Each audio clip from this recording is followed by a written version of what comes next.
నన్ను నా ప్లాన్ని ఆ కలెక్టర్కి తెలియచేయాలనుకుంటే అది నేను తెలుసుకోలేననుకుంది కదూ ఆ మేయర్.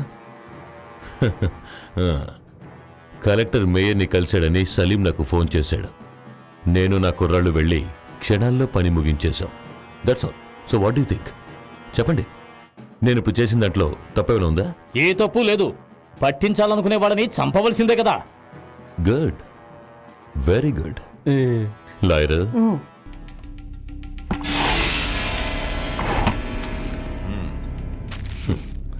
ఇది మామూలు తుపాకీ కాదు. దీన్ని ఉపయోగించేవాడు ఒక వివిఐపి. కానీ ఆ వివిఐపికే తెలీదు తను భద్రంగా దాచుకున్న ఈ తుపాకీ రేపు ఇక్కడ కలవరం సృష్టిస్తుందని. అదేలాగా నాకేమీ అర్థం కావటం లేదు.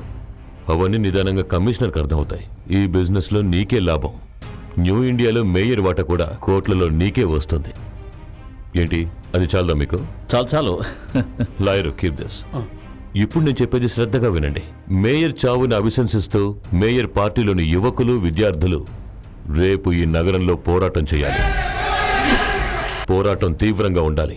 రాళ్లు విసరాలి, నిప్పంటించాలి. ప్రతిపక్ష పార్టీల జెండాలు, ఉండే ఇళ్లు నాశనం చేయాలి. అందులో బాధింపబడిన ప్రతిపక్షాల వాళ్ళు కూడా పోరాటం మొదలు పెడతారు. అప్పుడు మన ఈ నగరం హత్యలు, మారణకాండతో మారుమోగుతుంది, అగ్నిగుండమవుతుంది. మన రాష్ట్రంలో ఎక్కడా జరగని దారుణానికి గుర్తుగా మిగులుతుంది. భస్మీ పటలమవుతున్న ఈ నగరంలోకి నేను నా డేగల్ని వేటకి దింపుతాను. Yes, I will do that.